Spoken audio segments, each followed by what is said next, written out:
नमस्कार, स्वागत है आप सभी का कालचक्र में। मैं हूं विपनेश माथुर और मेरे साथ हैं प्रश्न कुंडली विशेषज्ञ पंडित सुरेश पांडे जी। पंडित जी, स्वागत है कालचक्र में। धन्यवाद। कलयुग में कष्टों की काट बनेगी हनुमान चालीसा। देखिए कालचक्र। जी हाँ, आप भी रोज हनुमान चालीसा पढ़ते ही होंगे, हनुमत आराधना करते ही होंगे, लेकिन क्या आपने कभी सोचा है कि हनुमान चालीसा को इतना चमत्कारी क्यों माना गया है? क्या है हनुमान चालीसा के पीछे का विज्ञान? क्या है इसका ज्योतिषीय पहलू? हनुमान चालीसा में ऐसी कौन सी चौपाइयां हैं जो आपको किसी भी रोग और शोक से बचा सकती हैं, आपकी रक्षा कर सकती हैं? साथ ही एक और बात, हनुमान चालीसा पढ़ते हुए क्या हमारा उच्चारण एकदम सही होता है? क्या है हनुमान चालीसा पढ़ने के नियम, विधि? ये सारे वो सवाल हैं जिनका जवाब जानना आपके और हमारे लिए बेहद बहुत जरूरी है, और इन्हीं सब सवालों के जवाब देंगे आज पंडित सुरेश पांडे जी। इसीलिए हनुमान चालीसा का विज्ञान और इसे पढ़ने से होने वाले चमत्कारों को जानने के लिए बने रहिए हमारे साथ और ध्यान से देखिएगा आज का कालचक्र। तो सबसे पहले आपके लिए पंडित जी से जानते हैं हनुमान चालीसा के विज्ञान के बारे में, और उसके बाद ये भी जानेंगे कि रोज हनुमान चालीसा, हनुमान जी की पूजा करने से हमें क्या क्या लाभ मिलते हैं। आइए जान लेते हैं। पंडित जी, हनुमान चालीसा का आज आप विस्तार से तमाम जानकारी देने वाले हैं, तो सबसे पहले हनुमान चालीसा के बारे में आप बताइए। चलो, हनुमान चालीसा तो ऐसा गूढ़ विज्ञान है कि जो देखने में भले सरल लग रहा है, लेकिन अगर विद्वान योगी जन इसके मर्म को जानना चाहते हैं तो वही लोग जान पाते हैं जिनके ऊपर हनुमत कृपा होती है। ये इतना आसान नहीं है जितना आसान इसकी हिंदी में लिखावट है, और इतना आसान भी नहीं है जितना आसानी से हम इसके अर्थ को समझ लेते हैं। बहुत बड़ा विज्ञान इसमें भरा हुआ है। मतलब साधारण इंसान जो है वो हनुमान चालीसा को नहीं समझ सकता, अगर कोशिश भी करे तो। देखो, ऐसा है बेटा, खांड की रोटी तो चाहे जो खाए सबको मीठी आएगी। बिल्कुल, सबको मीठी आएगी, लेकिन रोटी के तत्व को जानना, खांड के तत्व को जानना, ये तो कोई कोई जानेगा। कहने का मतलब, हनुमान जी के बारे में पहले ये जान लो, अतुलित बलधामम स्वर्ण शैलाभ देहम दनुजवनु कृषाणु ज्ञानी नाम अग्रगण्यम सकल गुण निधानम वानराणामधीशम रघुपति प्रिय भक्तम वात जातम नमामि। ज्ञानी नाम अग्रगण्यम, ज्ञानियों में अग्रगण्य हैं। कौन? हनुमान जी ज्ञानियों में अग्रगण्य हैं। मनोजवम मारुत तुल्य वेगम जितेन्द्रियम बुद्धिमताम वरिष्ठम वातात्मजम बानर यूथ मुख्यम श्री राम दूतम शरणम प्रपद्ये। पंडित जी, लेकिन बुद्धि की बात आती है तो हम गणेश जी की भी बात करते हैं। गणेश जी भी अपनी जगह पे हैं, हनुमान जी भी अपनी जगह पर हैं बेटा। गणेश जी, गणेशो साक्षात कृष्ण है। गणेश तो साक्षात परम ब्रह्म परमेश्वर कृष्ण के ही एक रूप है, लेकिन हनुमान जी भक्त हैं। कह हनुमंत विपति तब होई, जब तब सुमिरन भजन न होई। भगवान राम से कहते हैं कि हे प्रभु, विपत्ति तो उस समय ही होती है जब आपका सुमिरन और भजन नहीं होता, बाकी तो विपत्ति होती ही नहीं है जी। जेहि गिरि चरण देई हनुमंता, चले सुगा पाताल तुरंता। जिमि अमोघ रघुपति कर बाना, यही भांति चले हनुमाना। हनुमान जी कैसे हैं? जहगीर चरण दे हनुमंता, जिस पहाड़ पर पैर रख देते थे वो पताल में चला जाता था। गये सो पाताल तुरंता, जिमि अमोघ रघुपति कर बाना, तेही भांति चले हनुमाना। उनका वेग कितना है? रघुनाथ जी के बाणों की तरफ है। और हनुमान जी कितने दैन्य हैं। लंका में जब प्रवेश करते हैं, मसक समान रूपी कपिधरी, लंक ही चले सुमिरी नरहरी। मसक, मच्छर के समान रूप धारण करके वो लंका में प्रवेश करते हैं। ये उनका दैन्य भाव है। जी। और जबकि भगवान राम कहते हैं कि तुम हमारे भरत के तरह भाई हो, परम प्रिय हो, लेकिन वो विभीषण से क्या कहते हैं? असमय अधम सखा। अपने को अधम कह रहे हैं, असमय अधम सखा। अरु मोहू पर रघुवीर, अस कही कपि गद गद भयो, भरेउ बिलोचन नीर। तो उनके आंखों में आंसू आ जाते हैं ये कहते हुए, मैं बड़ा अधम हूँ सखा, लेकिन मेरे ऊपर भी रघुनाथ का अनुग्रह। तो इतनी दैन्यता, इतनी विनम्रता, इतनी भगवत समर्पण की वृत्ति शायद किसी भक्त में होगी। शायद इस संसार में जब से सृष्टि की रचना हुई है जी। आज तक शायद इतना कोई दयावान या इतना कोई मतलब कि अपने इष्ट के प्रति समर्पित शायद कोई रहा। इसलिए पंडित जी कहते हैं कि हनुमान जी जैसा भक्त अभी तक कोई नहीं हुआ है। कोई नहीं हुआ। हाँ, सिय राम मैं सब जग जानी, करहूँ प्रणाम जोरी जुग पानी। मैं सेवक सचराचर, रूप स्वामी भगवंत। कहते हैं कि मैं केवल इस संसार का एकमात्र सेवक हूँ और पूरा संसार सिय राम में है और मैं सबका सेवक हूँ। कितनी बड़ी बात है, कितनी बड़ी बात है। और कलयुग में भी हनुमान जी प्रत्यक्ष देवता हैं। कलयुग में भी प्रत्यक्ष देवता जो है वो हनुमान जी हैं। और हनुमान जी की साधना उपासना करने वालों को कभी कलयुग नहीं प्रभावित करता है। तो विषय पर आते हैं जी। सबसे पहले मैं आपको हनुमान चालीसा के विज्ञान के बारे में अपनी अल्पज्ञता प्रकट करता हूँ। अल्पज्ञता इसलिए कह रहा हूँ कि मैं नहीं कह रहा हूँ कि मुझे पूरा ज्ञान है।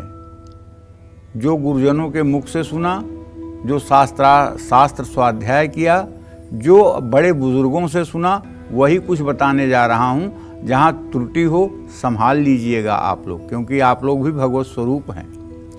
जुग सहस्र जो जन पर भानु, लील्यों ताहि मधुर फल जानू। प्रभु मुद्रिका मेली मुख माही, जलधि लागी गयो अचर जनाही। इस दोहे का अर्थ है कि बजरंग बली ने एक युग और एक सहस्र योजन की दूरी पर मौजूद सूर्य को एक मीठा फल जान करके खा लिया था। बाल समय रवि भक्षलियो, तब तीनहु लोक भयो अधियारो। ताहि सो त्रास बतावत हैं, कपि संकट मोचन नाम तिहारो। देवन आई करी बिनती, तब छाड़ी दियो रवि कष्ट निवारो। को नहीं जानत हैं जग में, कपि संकट मोचन नाम तिहारो। कहने का अर्थ ये है कि वैज्ञानिकों ने पृथ्वी से सूर्य की दूरी का जो आकलन कलयुग में किया है,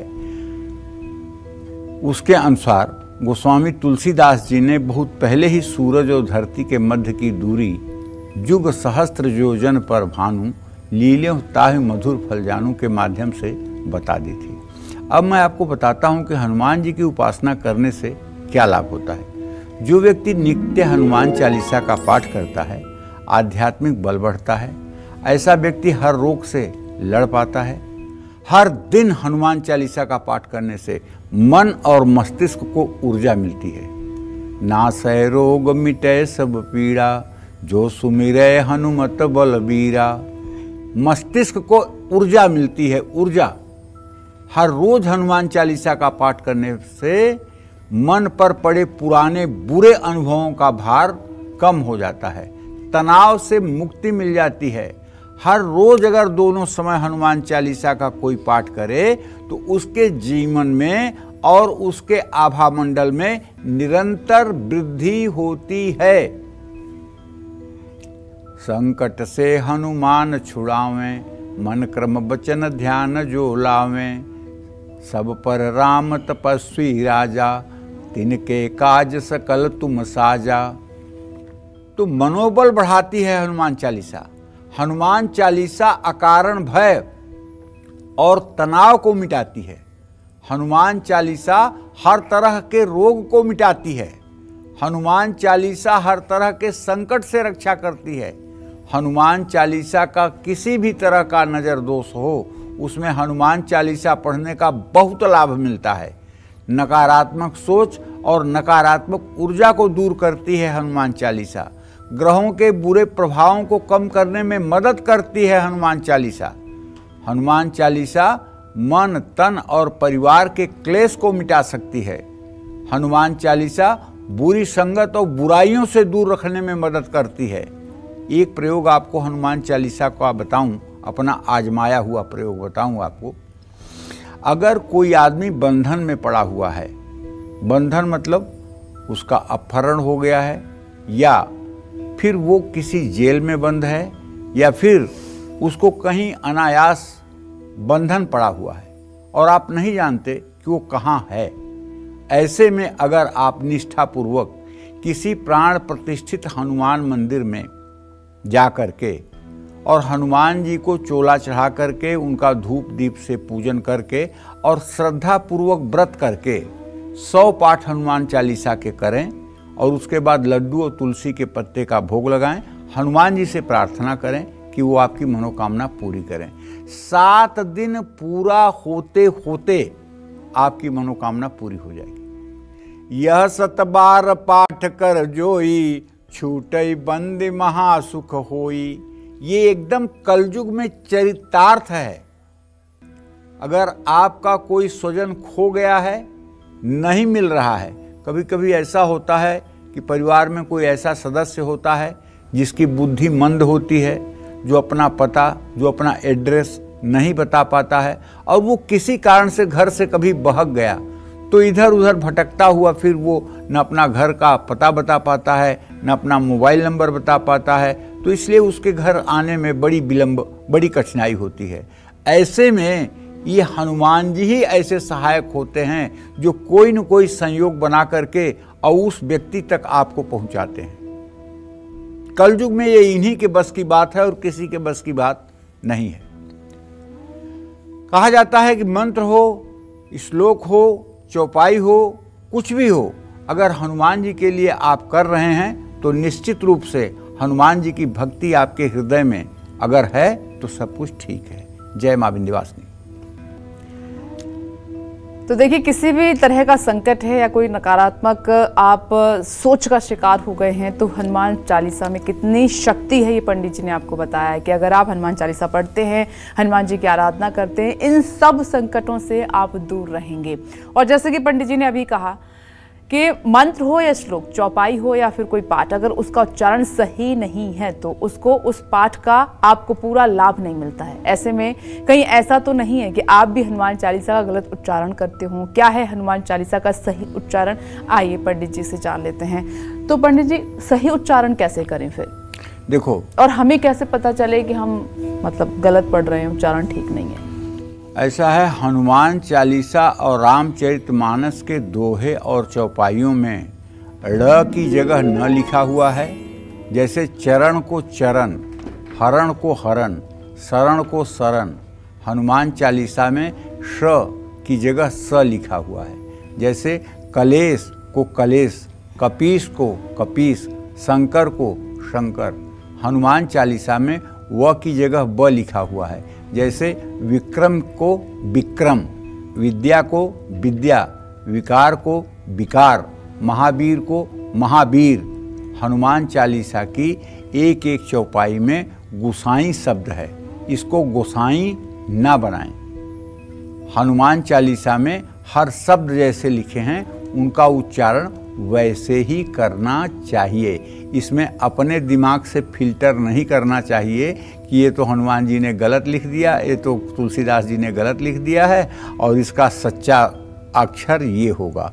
ऐसी गलती बिल्कुल ना करें। इसके पीछे जो गोस्वामी जी की सोच रही होगी उसे पकड़ पाना हम मानव के लिए आज के युग में बहुत असंभव है।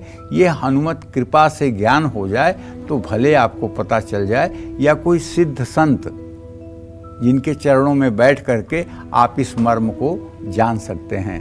जय मां विंध्यवासिनी। तो देखिए, उच्चारण आप जैसा लिखा हुआ है हनुमान चालीसा में आप वैसे ही उच्चारण करें और ये बहुत ज़रूरी है। चर्चा को हम आगे बढ़ाएंगे, लेकिन पंडित जी ये कितना सही है या फिर मिथ है ये आज आप दूर कीजिए, क्योंकि अक्सर ये बात सुनने में आती है कि महिलाओं को हनुमान जी का स्पर्श नहीं करना चाहिए, हनुमान चालीसा नहीं पढ़नी चाहिए, व्रत नहीं करना चाहिए। इसमें कितनी सच्चाई है?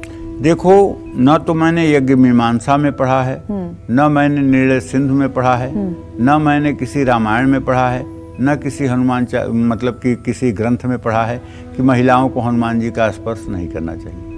एक किंवदंतियों के आधार पर बात चली आ रही है और सुनने में आता है लोगों के मुंह से, अरे महिलाओं को तो शालिग्राम को नहीं छूना चाहिए, महिलाओं को जो है वो हनुमान जी को नहीं छूना चाहिए। हो सकता है मेरी अल्पज्ञता हो, मैं वहाँ तक न पहुँच पाया हूँ, लेकिन जहाँ तक मेरी बात है, महिला और पुरुष तो एक पोशाक है, महिला और पुरुष एक पोशाक है।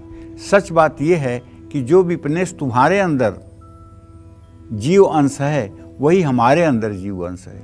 ईश्वर अंश जीव अविनाशी, चेतन अमल सहज सुखराशि। जैसे 1000 घड़े रखे हों और सूर्य की प्रतिबिंब सभी घड़ों में एक समान पड़ता है, उससे सूर्य 1000 नहीं हो जाता, सूर्य एक ही है। उसी तरह से 750 अरब की आबादी जो पूरे विश्व की है, पूरे विश्व में एक ही परमात्मा जीव रूप में सबके शरीर में विराजमान है। हम भेद दृष्टि से देख करके अपने को पुरुष अपने को स्त्री मानते हैं। अगर सोने का हमने एक कुंडल बनवाया तो उसे कुंडल कहेंगे, लेकिन अगर उसी सोने को गला करके आपने अगर बाली बनवा ली तो उसको क्या कहेंगे? बाली ही कहेंगे ना जी। वास्तव में सोना तो वही है ना। तो जीव जिस शरीर में जाता है उस शरीर के अनुसार उसका नाम जरूर हो जाता है, लेकिन सच्ची बात यह है कि ईश्वर अंश जीव अविनाशी, चेतन अमल सहज सुखराशि। और व्याकरण में कहते हैं अलिंगे अस्मद युष्मदी, आत्मा का कोई लिंग नहीं होता है, आत्मा का कोई लिंग नहीं होता है, जीव का कोई लिंग नहीं होता है। ये केवल ढांचा मात्र है और ढांचा ये पोशाक है। आप स्त्री पोशाक हो, हम पुरुष पोशाक हैं, लेकिन इसके अंदर रहने वाला जो तत्व है वो जीव अंश है। स्थूल शरीर, कारण शरीर, सूक्ष्म शरीर, तीनों शरीरों के परे जो है जीवात्मा, वह परमात्म तत्व है और वह हमारा आपका एक ही है।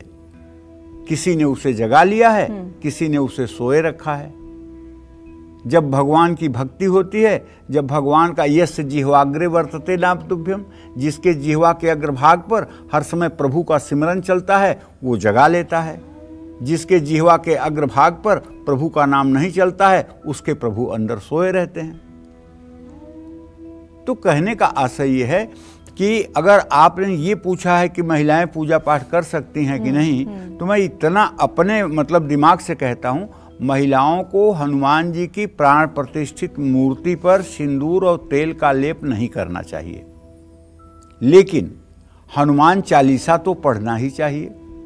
हनुमान जी के चित्र के सामने बैठ करके जो फोटो फ्रेम होता है उनके सामने बैठकर पूजा तो कर ही सकती हैं, उनको धूप दीप दिखा ही सकती हैं, उनकी आरती कर ही सकती हैं। और अगर कहीं शास्त्र में कुछ लिखा हो कि ऐसा नहीं करना चाहिए, तब भी मैं कहता हूँ अपने को पुत्री भाव मान करके तो सेवा कर ही सकती हैं। मैं आपकी पुत्री हूँ, अब तो दोष खत्म हो गया ना। तो वो लोग जो मना करते हैं या आपके कानों तक जो बात पहुंची है वो वजह क्या बताते हैं? देखो, वजह कुछ नहीं बताते हैं, बताते हैं कि स्त्रियां अपवित्र होती हैं, हनुमान जी बाल ब्रह्मचारी हैं। बड़े हंसी की बात है, वो बाल ब्रह्मचारी हैं तो क्या वो इतने कम बाल ब्रह्मचारी हैं कि कोई महिला उनको छू लेगी तो उनका ब्रह्मचर्य नष्ट हो जाएगा? ऐसा तो नहीं है। इतने कम वाले भी ब्रह्मचारी वो नहीं है कि कोई महिला उनको छू ले तो उनका ब्रह्मचर्य नष्ट हो जाएगा। हाँ, ये बात कुछ समझ में आती है कि महिलाएं और महिलाओं के शरीर का जो निर्माण भगवान ने किया है उसमें कुछ अशौचता होती है। जैसे महीने में 5 दिन उन्हें अशुद्ध रहना, ये मतलब कि महिलाओं के अंदर है, पुरुषों के अंदर नहीं है। तो इस अशौच के कारण महिलाओं को प्राण प्रतिष्ठित मूर्तियों को छूने के लिए हो सकता है मना किया गया हो, करना भी चाहिए। लेकिन जहाँ तक पूजा उपासना की बात है, मेरे समझ से ऐसी कोई बात नहीं होनी चाहिए। जिस कोख से आप जन्म लेते हैं वो अपवित्र कैसे हो सकती है पंडित जी? वो अपवित्र हो ही नहीं सकती है। अगर वो कोख न हो तो राम नहीं प्रकट होंगे, वो कोख न हो तो कृष्ण नहीं प्रकट होंगे, वो कोख न हो तो राम नहीं प्रकट होंगे, वो कोख न हो तो कृष्ण नहीं प्रकट होंगे। ठीक है? हाँ, लेकिन एक बात आप समझो बेटा कि जिस तरह से मतलब कि घर में भोजनालय होता है, घर में मंदिर होता है, लेकिन घर में शौचालय भी होता है। बिना शौचालय के घर अधूरा है, लेकिन सबका प्रयोजन अलग अलग कार्यों में अलग अलग सिद्धि के लिए होता है। अलग अलग समय पर अलग अलग कार्यों की उपयोगिता होती है।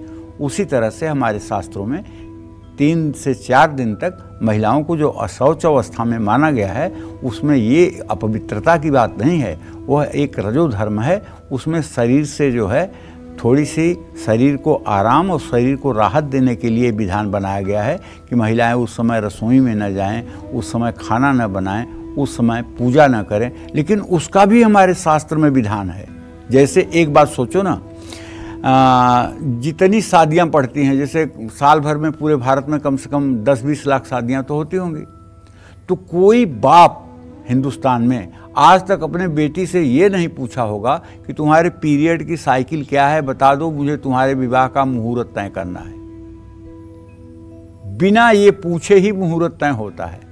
और अगर मान लो शादी के समय ही पीरियड हो रहा है, अगर 1 लाख शादियां हो रही हैं, तो क्या उसमें 1, 2, 4 लड़कियां ऐसी नहीं होंगी जो रजस्वला स्थिति में हो सकती हैं ना? तो फिर वो कैसे भगवान विष्णु का आवाहन करती हैं मंडप में आके, वो कैसे हवन करती हैं, वो कैसे फेरे लेती हैं, वो कैसे गणेश, गौरी, कुबेर और अरेमा की पूजा करती हैं? वो तो अशौच हैं, तो वो कैसे करती हैं? इसके लिए भी हमारे यहाँ निर्णय सिंधु में विधान है कि जो हमारे यहाँ कुशकंडिका होती है विवाह में, उसमें जो जया संज्ञक, प्रायश्चित संज्ञक हवन होती है, उस हवन के करने मात्र से और श्री सूक्तम के 16 मंत्रों से आहुति देने पर कन्याएं तत्काल रजो दोष से मुक्त हो जाती हैं और उस सब प्रकार की पूजा करने के योग्य हो जाती हैं। ये हमारे शास्त्र का कथन है, ये हमारा शास्त्र कहता है जी। कि उन्हें तत्काल अशुद्धि से बाहर निकालने की सामर्थ्य हमारे इन मंत्रों में और अग्निदेव को हवन करने में हो जाता है। देखिए पंडित जी, आप हमेशा जब भी हम चर्चा करते हैं तो एक ज्योतिषीय पहलू आप समझाते हैं और एक वैज्ञानिक पहलू भी होता है। तो ये जो बात है वो सत्य है जो आप कहते आ रहे हैं, लेकिन विज्ञान में ऐसी कोई बात नहीं है। लोग इसको भी सोचते हैं, समझते हैं। तो हर चीज़ के 2 पहलू अब हो गए हैं, तो उस हिसाब से हम आगे बढ़ते हैं। चलिए अपनी चर्चा को आगे बढ़ाते हैं। हनुमान चालीसा का वैज्ञानिक पहलू तो आपने हमारे दर्शकों को पंडित जी खूब विस्तार से बता दिया है। चलिए अब जल्दी से जानते हैं कि दर्शकों को हनुमान चालीसा पढ़ने के लिए ज्योतिष लाभ भी कैसे मिलता है। पंडित जी बताएं। हनुमान चालीसा का पाठ करने से शनि ग्रह की शांति होती है। उलटी पुलटी कपिलंका जारी, कूदी परेऊ पुण्य सिंधु मझारी। शनि को रावण ने बांध दिया था अपने यहाँ लंका में, और कैसे बांधा था पता है? उल्टा करके बांधा था, पैर ऊपर सर नीचे। हनुमान जी ने जब लंका में आग लगाई तो लंका सोने की थी, जल नहीं रही थी। सोने में आग लगना इतनी आसान बात नहीं होती है। तो हनुमान जी ज्ञानी नाम अग्रगण्यम, ज्ञानियों में अग्रगण्य हैं। तो उन्होंने देखा कि शनिदेव बांधे गए हैं, तो आकर के उन्होंने शनिदेव का तुरंत बंधन खोला और शनिदेव का पीठ पकड़ करके और उनकी आंख जो है लंका की तरफ कर दी। अब जब लंका की तरफ आंख हुई और शनिदेव की दृष्टि लंका पर पड़ी तो लंका जल के राख हो गई। उलटी पुलटी कपिलंका जारी, कूदी पड़े हूँ पुण्य सिंधु मझारी। और स्वयं जाके समुद्र में कूद गए, क्योंकि उनको तो अपनी पूंछ भी बुझानी थी। तो कहने का आशा, शनिदेव प्रसन्न हो गए हनुमान जी के ऊपर। हनुमान जी से कहे, प्रभु मैं तो आपका बहुत ऋणी हूँ, आपने मुझे इस संकट से बचाया है। तो हनुमान जी ने कहा, ठीक है भाई, जो मेरे भक्त हों उन्हें परेशान मत करना। तो जो लोग शनिवार को सुंदरकांड का पाठ करते हैं, जो लोग नित्य हनुमान चालीसा का पाठ करते हैं, उन्हें शनि की 7.5, शनि की ढैया, शनि की महादशा, शनि की अंतरदशा में कभी किसी प्रकार की बाधा नहीं पहुंचती है। और शनिदेव ऐसे लोगों का कल्याण ही करते हैं। जहाँ भी हनुमान उपासना होगी, ऐसे व्यक्ति को शनिदेव अपने कोप से कभी शिकार नहीं बनाएंगे। ये बात एकदम पक्की मान लीजिए। शनि देव की कृपा पाने के लिए हर शनिवार को हनुमान चालीसा या सुंदरकांड का पाठ करना चाहिए। शनिवार को बूंदी का प्रसाद भोग लगाकर बांटना चाहिए। शनिवार की शाम को हनुमान जी को केवड़े का इत्र अर्पित करें।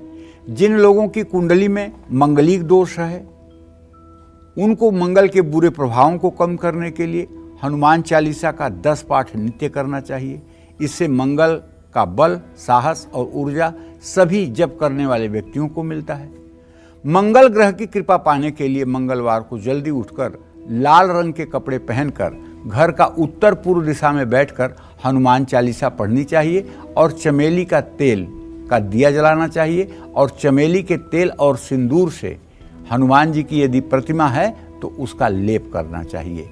ये सब विधान अगर नित्य नियम से किए जाएं और हर समय हनुमान जी का चित्त में स्मरण बना रहे तो मैं विश्वास के साथ कह सकता हूँ, जीवन के कठिन से कठिन परिस्थिति में भी हनुमान जी आपके लिए चमत्कार साबित होंगे। इसमें कोई दो राय नहीं है, क्योंकि कलयुग में ये प्रत्यक्ष देवता हैं। और मैं तो ये मानता हूँ दिन भर में लाखों बार, आप विश्वास करिए, इसमें अतिशयोक्ति नहीं है, लाखों बार हनुमान जी अपने भक्तों के लिए प्रकट होते हैं। एक सच्ची घटना आपको बता रहा हूं, विश्वास करिएगा कि एक 52 द्वादशी पर हमारे गांव के पास मेला लगता है। 52 द्वादशी पर एक आदमी परदेश से आया था, उसकी नई नई शादी हुई थी, अपनी बहू को, अपनी पत्नी को लेकर के मेला देखने गया था। मेले में उसकी पत्नी खो गई। अब वो अनाउंस करवाया रेडियो पर मेले के, लेकिन पत्नी नहीं मिली। वो निराश होकर के भागता आया मंदिर में राम जानकी के और प्रार्थना किया कि प्रभु मेरी पत्नी मिल जाए। तो वहाँ पर एक गांजा पीने वाला जो है वो पीपल के पेड़ के नीचे बैठा था। उसने कहा, है भैया क्या कह रहे हो? कहने, अरे भैया हमारी पत्नी खो गई है, वही भगवान जी से प्रार्थना कर रहा हूँ। कहने, कौन से भगवान जी से? कहने, राम जी से। कहें, राम जी अपनी भी लुगाई तो ढूंढ नहीं पाए और तुम्हारी लुगाई कहाँ से ढूंढेंगे? हनुमान जी ढूंढ सकते हैं। तो बोले, तो मैं क्या करूं? कहें, जाओ 1 किलो लड्डू लेकर के आओ, हनुमान जी ढूंढ देंगे।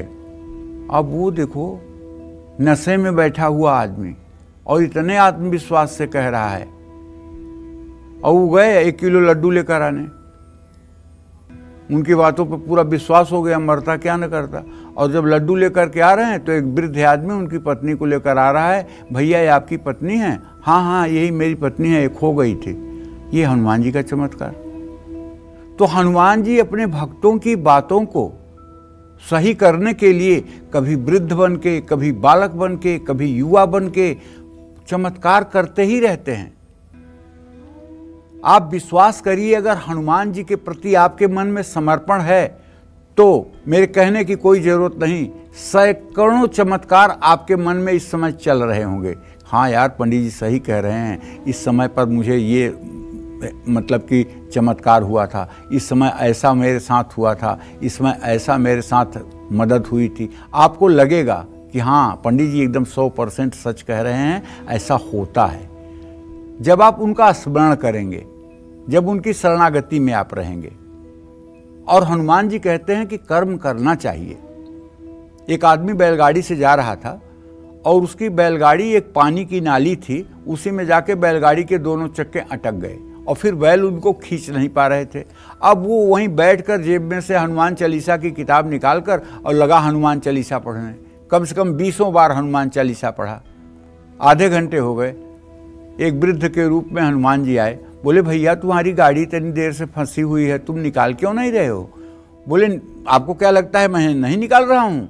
कहें, कहाँ प्रयास कर रहे हो भैया? कहें, आप देख नहीं रहे मैं हनुमान चालीसा पढ़ रहा हूँ। कहें, हनुमान जी ने कोई चमत्कार तो नहीं किया था। हनुमान जी ने अगर लंका पार करना था तो समुद्र पार करके गए थे, लंका जलाना था तो इस मकान से उस मकान पे कूदे थे। तो तुम कुछ कर्म भी तो करो। कहें, क्या कर्म करूँ? कहें, आप उतरो, एक चक्का में आप हाथ लगाओ, एक चक्का में मैं हाथ लगाऊं, पार हो जाएगा। तो जब वो उतरा, एक चक्के में वो हाथ लगाया, एक चक्के में हाथ वो वृद्ध रूपी हनुमान जी ने लगाया और बैलों को थोड़ा सा पुचकारा तो गाड़ी पार हो गई। तो हनुमान जी अपने भक्तों को फंसा देख करके ऐसा भी करने आते हैं। इसमें अतिशयोक्त मत मानिए। कलयुग के ये प्रत्यक्ष देवता हैं। अगर इनकी अनुपस्थिति हो जाए ना तो कलयुग पूरे दुनिया को त्राहि त्राहि करा देगा। तो मैं तो ये कहूँगा अपने समस्त दर्शकों से और देशवासियों से कि अपने बच्चों को और कुछ आप दीजिए, धन दौलत या न दीजिए, लेकिन उन्हें बचपन में एक तो गायत्री मंत्र बोलना सिखाइए और दूसरे हनुमान चालीसा का पाठ करना सिखाइए। अगर ये 2 काम आपने करा दिया तो समझ लीजिए कि आपने बहुत बड़ा यज्ञ कर लिया।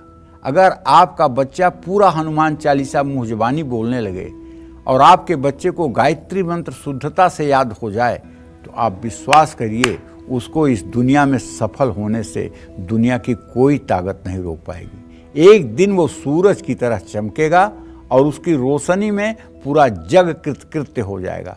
बस आजकल क्या है कि हम माता पिता ही भागवती का आचरण नहीं कर रहे हैं, जिससे बच्चों को कोई संदेश नहीं जा रहा है और बच्चे सब कुछ हम ही को देख करके सीखते हैं।